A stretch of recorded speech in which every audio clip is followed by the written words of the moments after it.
Hi guys, Stephen the Geek here. This is a bit of a different one for me, but Canon sent me over an EOS-RP camera for the weekend. Now, I've seen these, and you've probably seen this is fairly high-end full-frame mirrorless camera, but it has full 1080 and 4K video out. So I thought, we've seen tons of videos of these, of high-end £30,000 YouTube studios where they use these type of cameras for streaming or YouTube, and it just looks fantastic. But then they've also got fantastic lighting. So I've just got cheesy average lighting here. So I thought, since we've got it for the weekend, why not make a video and see how it compares? So we've got this here is filmed, this intro is filmed on an ancient Canon 60D. Which is not great. It's well on its way out now. But we've got this. We've got a normal Logitech Brio that I use when I'm streaming or doing stuff, and then let's compare it to. So what they've sent across is the EOS-RP and then a 13 to 35mm zoom lens. Now that 13mm gives a very wide angle, and it's quite common now when videos aren't using green screens. So let's just take a look at it and compare it and see if you did spend the money, if you had the money to spend and that you wanted to use it, would it really boost your quality of your video? I suspect yes, because it's a very expensive lens. But the area that I expect to see the biggest gain is if you're doing like this, where you're doing a full image on the full screen at 1080 as opposed to just a corner of a Twitch screen. But yeah, we're not going to know until we try it. I've not even taken it out of the box, and it's mammoth. We've got a lens and we've got the camera itself. So let's open this box and actually see what's in. Let's go. So on my screen here is the Logitech Brio. That's what we're looking at here. When you're looking straight at me on the screen, and then over here I've got the Canon 60D taking the other footage, and then we've got a third camera that we'll use for unboxing this, and that is probably the worst of all of them. And if I just go to my, basically it's just my iPhone. Well, there we go. It's still not bad. You can see it here on this little stabilizer or gimbal. That's the word I was looking for. So yeah, let's get started with this. So the first thing we have, oh my, it's way bigger even for that. We'd be better using the big camera for that. Yeah, so this is the box that they shipped in. This is just the camera itself, so very well packed. I have to say I was very impressed with it.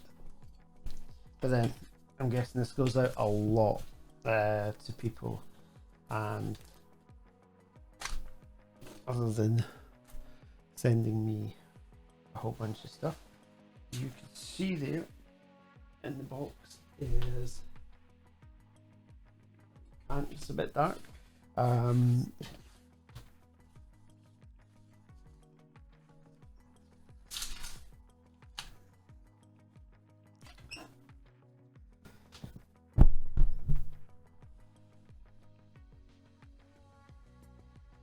ooh, let's get that. And you can see they sent me 2 batteries, the charger. They're actually very good. Actually, they sent the memory card. They sent some USB pen with it. There's an adapter for this. So this is the camera itself, the EOS-RP. The EOS-R, the more expensive one, has a LCD display on it, just like my 60D did, but I don't think that's a huge deal.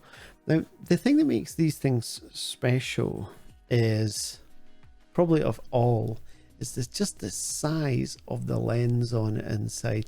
This thing is just crazy. It's a full frame. It's so much light in, so when you get to these low lights, even if you're using it in this like a stream studio, you can do nicer light effects with it, just because it picks everything up in the box as well. Because the problem with these is it uses RF lenses, so it uses lenses specific. I think that's right. I think that's what they call it. I've got the spec here. Yes, RF. Yeah, so it uses RF lens mount, but they're kind enough. They're kind enough to send me this, which is an RF connection on one side, and then a standard. Now I forgot what you call them. The EF lenses, the EF red and the EF-S is white, which works with any other. So pretty much with this adapter, it works with any Canon lens pretty much on the market, or any modern Canon lens for digital cameras. The 60D has both the EF and the EF-S. The good thing about that is, even though they only sent me one lens, I have the 1.8 50mm lens, which gives you that very blurred, the blurred background. And yeah, it's a very nice lens, but nowhere near. It's very good at close up, very good when you've got a lot of light. But it's a £50 or an £80 lens, nothing compared to the lens they've sent me with this. So yeah, this is a 26 megapixel full frame sensor.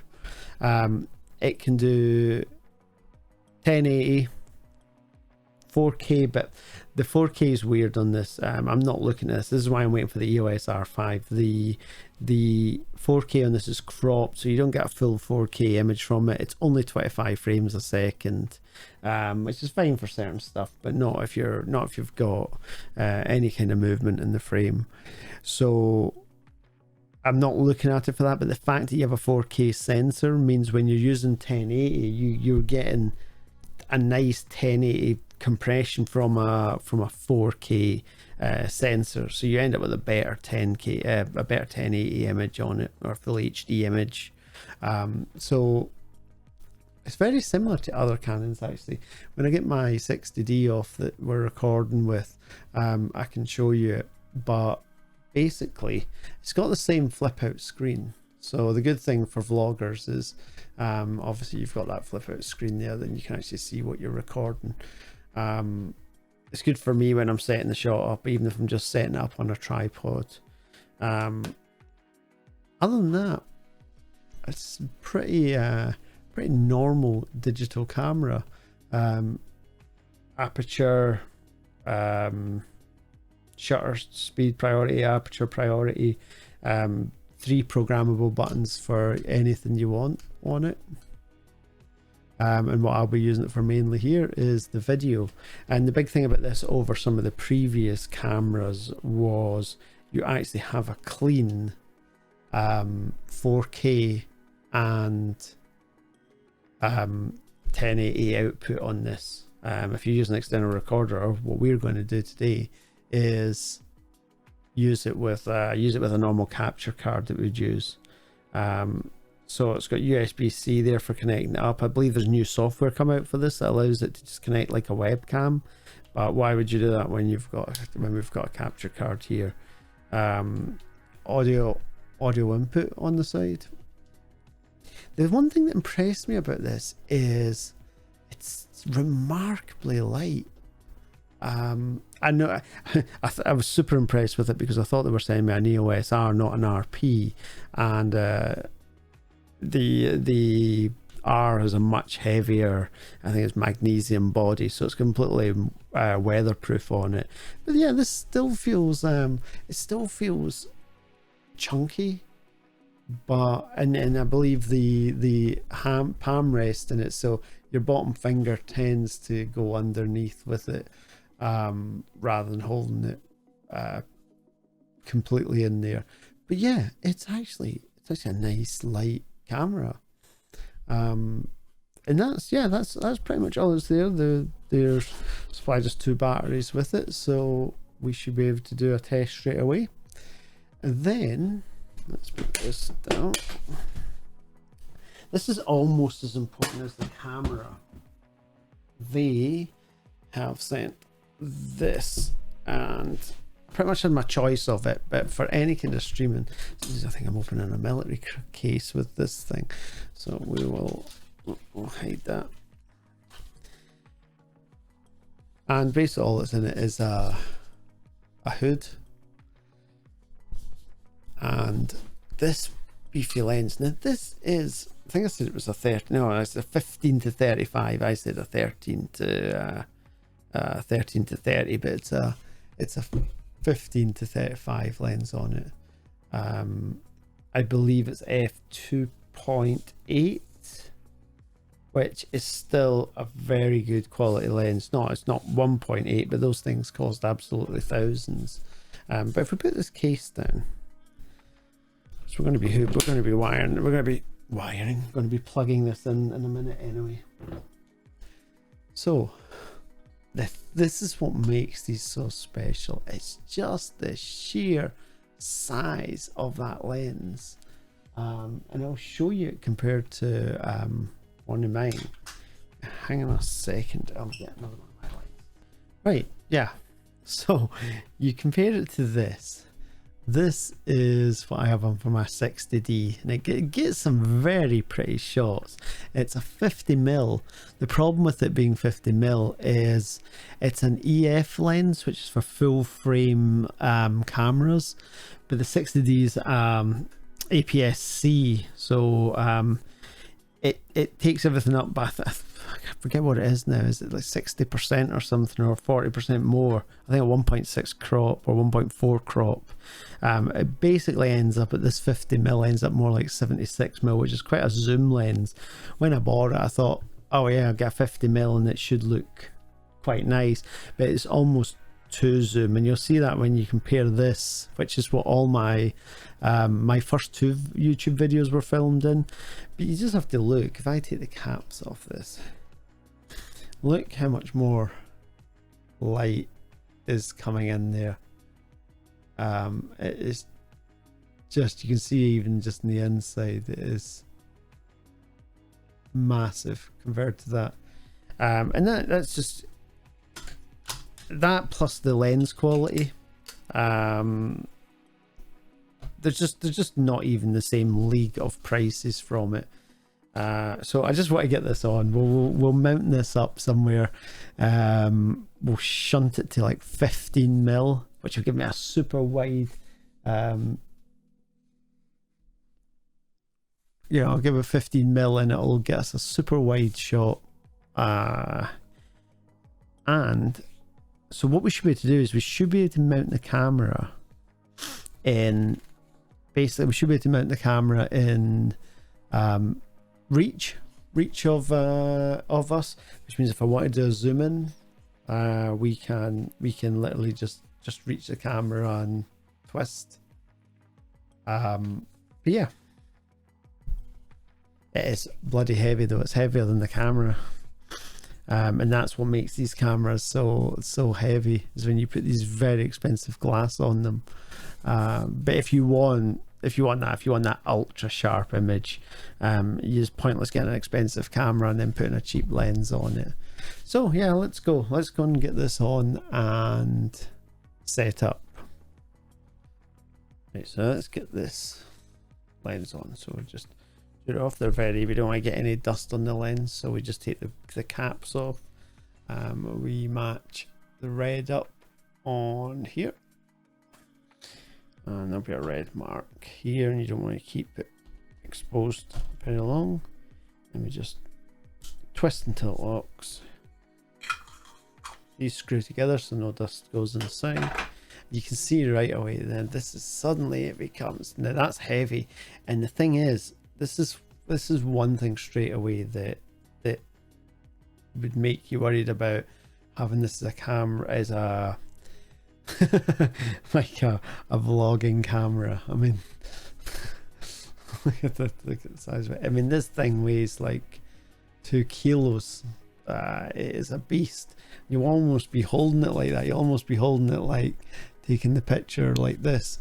But you can imagine if you were holding this up like this, you'd be holding it like trying to do a vlog with it. You would have sore sore hands within a very short time, I think. Having said that, that's not what I'm looking for. I'm not looking for this for a vlogging camera, and if I was, I'd probably get a gimbal to hold it. Now the thing is, if you had EOS-R, not the RP, the body would be a lot heavier, so you'd hold it here and it'd actually feel like it was much more balanced, whereas now it wants to pull my hand down from it. It is, all the weight is literally in the center, and it's just super expensive glass that's inside this. But let's get it mounted. So what I was saying about vlogging, you can see here me looking up. So this is on 15mm. It almost looks fisheye, and you can go up to.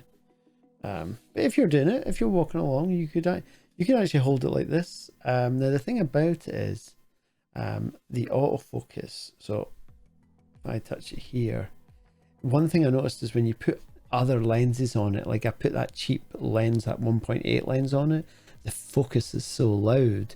But here, if I move it the way, you can see the focus is fast.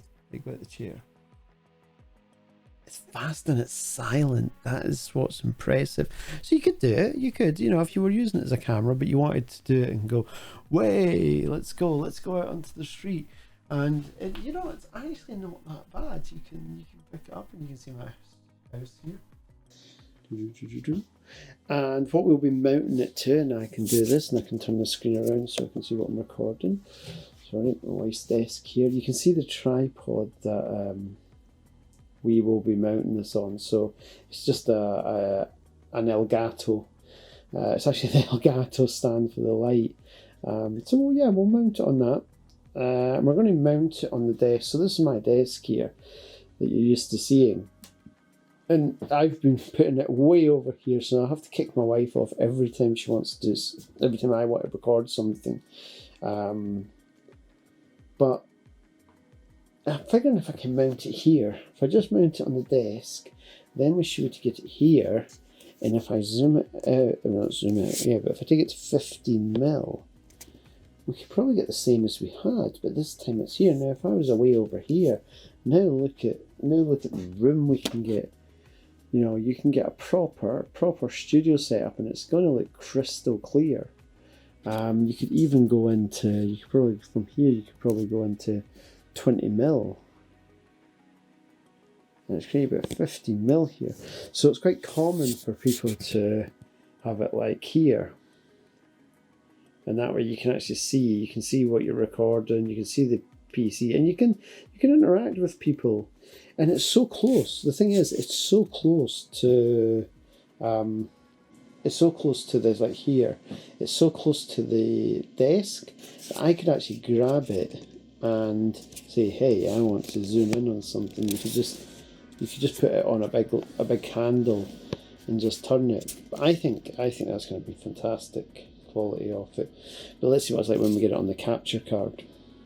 Yeah, so this is the 15mm, so it's 15mm f2.8.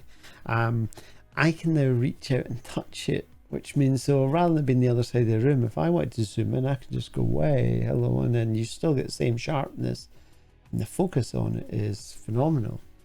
At the minute, I am just on a point focus. We can change it to face tracking, however we want it.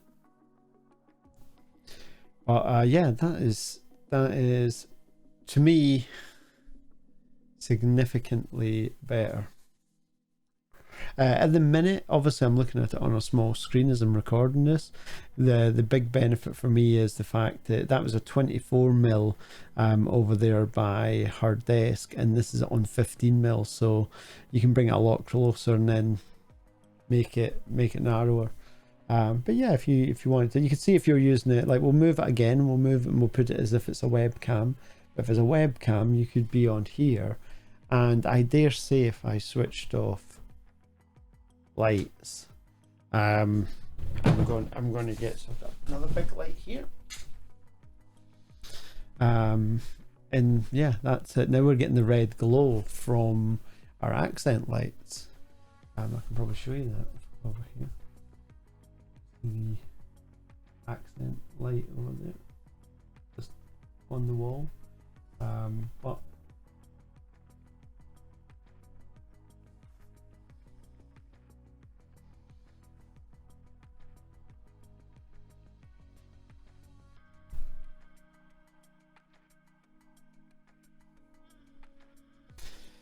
yeah, so I wonder what it looks like in complete dark. Alexa, office off. Oh, now we get the big thing here is we get moodiness. We can actually go, oh, red alert, the ship's on fire. And it just, I mean, I'm looking up at the screen at the phone one, and it is absolutely abysmal. And if I tried to do this in the pitch black with a Canon, it would just be horrendous. But yeah, and now my neighbours think I've got a red light on. You look at this now over here, and it's just, you see that red glow. The entire room is glowing, and you can just see straight away that you're just going to get so much, just so much easier to get effects off it. Alexa, office on. And poof, that's just a small light. That's just a small light bulb, energy saving light bulb. I can put my accent light here, and we get so much more. And then if I switch on side light, which I need to replace, that's just a strip light down there, and we're back to having normal, but it's nowhere. This is what I have to run to get any kind of quality when I'm recording at night. But you see there, we can actually just have small accent lights and still get fantastic quality. So what we're going to do now is I'm going to plug the video cable in, put it into the capture card, and then I'm just going to record in real time from the PC, just what you would do. I'll set up some stream overlays, and we can see what it would look like doing that. So yeah, let's go and do that. So this is my stream recording. So what I showed before like this was actually just straight from the the memory card on the camera. This is the OBS or XSplit actually recording it and playing it in real time. Now what you can see here is a very nice clean, and if you think what that looks like versus the webcam, the big thing you'll notice is on the webcam on this kind of low light is the amount of noise that starts coming in. Now of course most people don't stream like that. You have these lights on, and then you have fill lights on for the green screen, and then you go Alexa, office on, and nothing happens because Alexa's just been silly. Alexa, office on. There we go, and that just adds a little bit to the top, and just, but you can see how this is now the webcam is actually fine. But this one's almost too bright. It's you just don't need this much light with it. And you can see the shadows being cast at some point on it. Some of the lights just aren't balanced. So if you go for a camera like this, you need a lot less. You probably just need probably just get two of these Elgato lights, and just one on each side, and then turn them right down.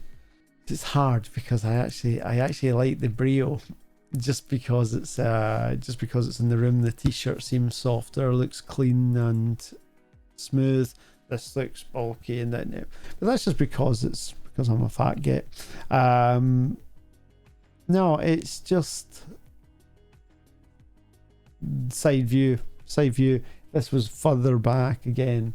This is probably just a bit close, but at least you can get your hand, you can go, whoa, let's see the microphone. It's probably not perfectly suited. So what I'm going to do now is I'm going to try and set this on top of this monitor, so it'll be almost looking at it.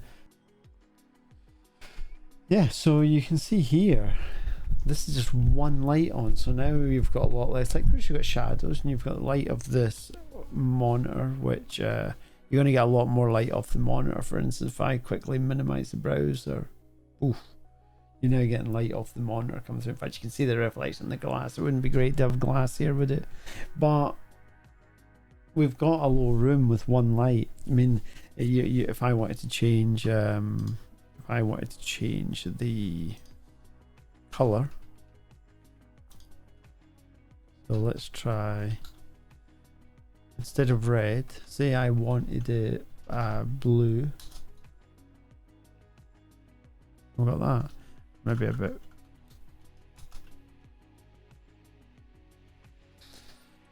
Yeah, so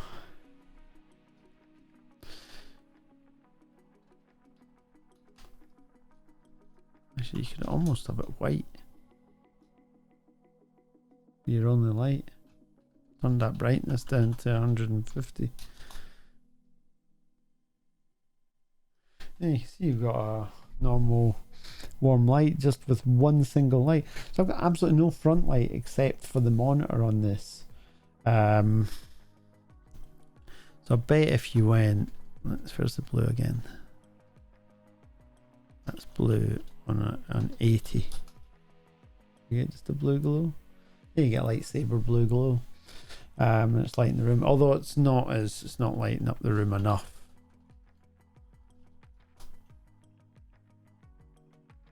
White definitely adds a little bit to it.